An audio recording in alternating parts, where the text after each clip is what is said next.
Good afternoon. Thanks for coming, everybody. Everyone's ready?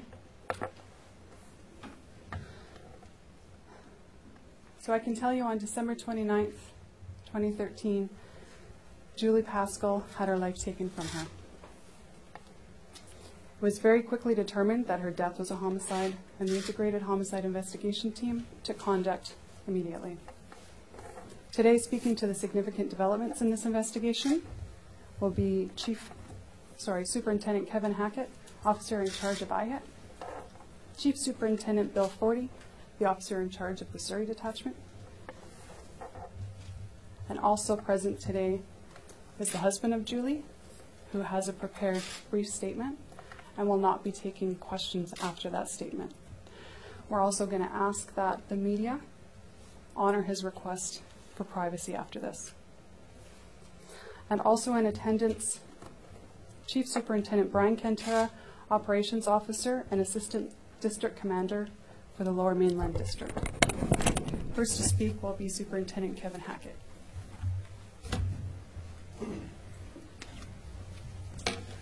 Thank you. Good afternoon. My name is Kevin Hackett. I'm the officer in charge of the Integrated Homicide Investigation Team. I'm here today to speak to a significant development in relation to the December 2013 homicide of 53-year-old Julie Paskall. Julie's death has been devastating to her family, her friends, and our community.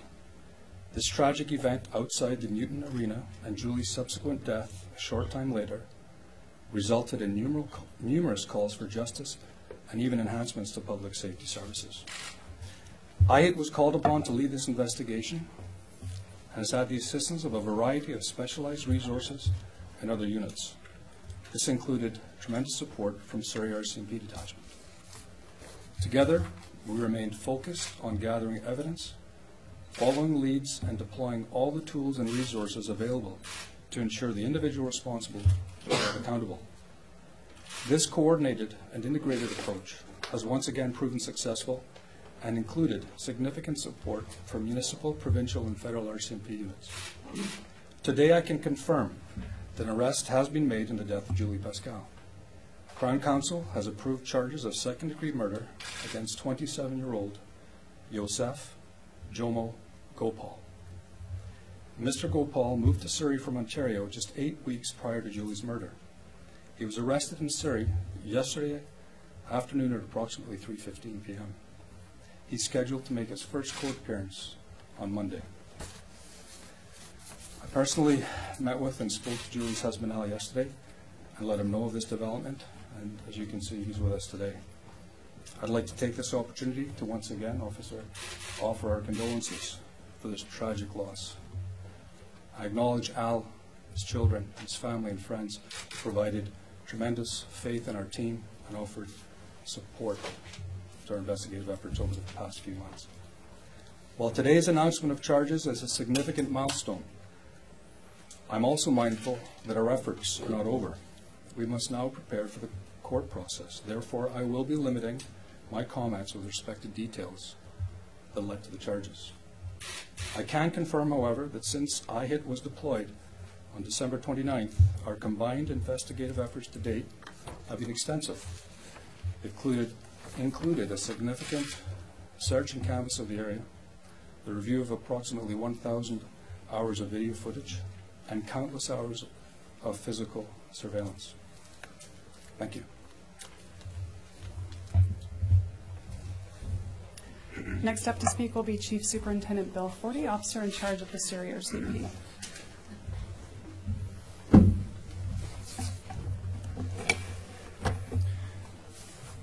Thank you and good afternoon. I'm Bill Forty, Chief Superintendent, Officer in charge of the Surrey RCMP. I would like to begin by first expressing my condolences to Julie's family. You have suffered a devastating loss. The thoughts and prayers of all the men and women that work with the Surrey RCMP have been with you since Julie was taken from us. Every murder is a tragedy. Julie's death not only had a devastating impact on her family and friends, the community of Newton, the city of Surrey, but the entire hockey community across this country. Through the phone calls and emails that I received and the town hall meetings that we held, I heard you crystal clear. Your concerns, fears, frustration, and suggestions. But I also heard, felt, and saw your support and your trust. This crime touched me on a number of different levels. As a citizen of Surrey, as your police chief, as a hockey player, a hockey dad, and a former coach. Having said that, I want you to know there was never any doubt in my mind that I would one day stand shoulder to shoulder with Superintendent Hackett and announce that we had arrived at a place where evidence had been secured in Julie's death. I would like to recognize a few groups of people. First, the Integrated Homicide Investigation Team led this investigation in a surgical, precise manner. They worked around the clock, and I mean that literally. Over the past 145 days, we have seen outpourings of emotion and a resolve on the part of the community to move forward and to keep moving forward. I have had countless people ask me about the investigation and offer me their kind words of support. I would like to acknowledge and thank all the citizens of Surrey, and in particular the community of Newton, for your patience and trust in the Royal Canadian Mounted Police. To the hockey community, I would like to offer a sincere thank you. In the aftermath of our losing Julie, I received messages from across the country. The Surrey Minor Hockey Association bravely held more hockey tournaments. Yes, they wanted to be respectful of Julie, but they did not want to deprive our children of all the great things that our game has to offer, truly keeping with Julie's spirit and honoring her memory. I want to acknowledge every person that contacted me and offered to do anything possible to help advance this investigation so there would be a successful resolution. Thank you for understanding our need to protect the integrity of the investigation and now the criminal prosecution. Your selfless offers are keeping with all the best things about the hockey community and our country. Lastly, every man and woman that worked in Surrey Detachment was completely committed to solving this crime while ensuring the ongoing safety of our community. I'm very grateful for their flexibility, their commitment to the citizens of Surrey, and their will to win.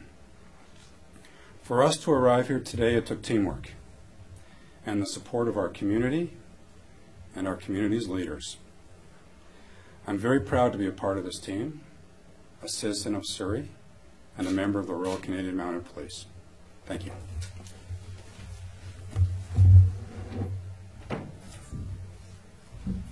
Next to speak will be Al Paskall. He has prepared a brief statement. He will not be taking any questions following the statement.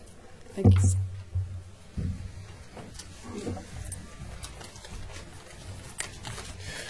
Good afternoon. We do truly appreciate that an individual has been charged with Julie's death, and while this is very important, it does not bring her back. She is deeply missed, and this has been an extremely difficult time for our family. We thank the investigators from IHIT and all the units and people who supported this investigation and helped with our phone calls and all the other stuff that's been going on. It's just been amazing how the people have come together in this community to help solve this crime. We can never thank all you people enough for what's gone on here. We'd like to thank our families, friends, and community for their continued support and fundraising efforts. We feel your love and support and appreciate it. With respect to the media, we have suffered an unthinkable loss. Please, please, leave us alone and let us to our privacy so we can try to get back to some normalcy in our lives. Thank you.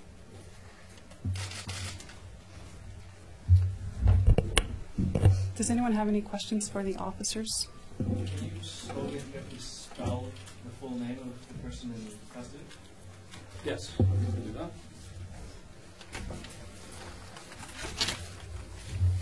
The first name, Yosef, is a Y-O-S-E-F. Second name, middle name, J-O-M-O. Surname Gopal. Can you tell us what you know about him? We've seen somebody of the same name has been charged in Brampton in connection with the sexual assault. Is that indeed the same person?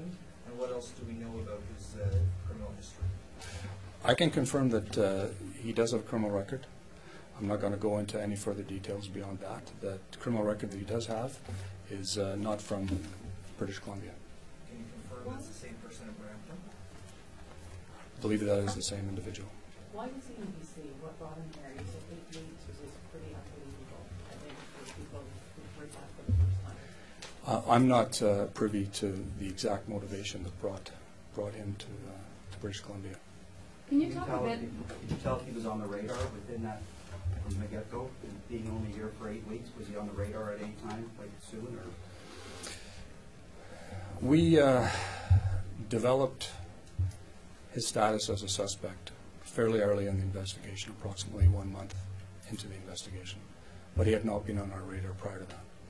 You mentioned surveillance. Can you go into more detail on that? Or you also mentioned specialized units. Can you give us more details about how they do it? Well, again, as you're all aware of, the importance of public safety is paramount. And we had to ensure that our communities were safe. In order to do that, until we could obtain sufficient evidence, we had to ensure that we brought all the resources that we had available to surveil Mr. Gopal, ensure that no other acts of violence occurred. Did I hear you right after he was on the radar after a month, and he's been on the radar since then? Yes. But when you talk about surveillance, was there one specific thing that was a break in the case? Did you find Mrs. Paskall's purse? Was there something that really was the key factor? You have to understand and that I do have to honor the integrity of the court process, and discussing evidence and motive, things of that nature, I'm just not prepared to do. I can't jeopardize future prosecution. After that month, when you did become a person of interest, were there any other suspects, or was it just focused on this one man? In any investigation, we ensure that we properly assess all of the potential suspects or persons of interest, and not to obtain any form of tunnel vision. And we advanced our investigation like we would in any serious investigation, criminal homicide investigation, on a number of fronts.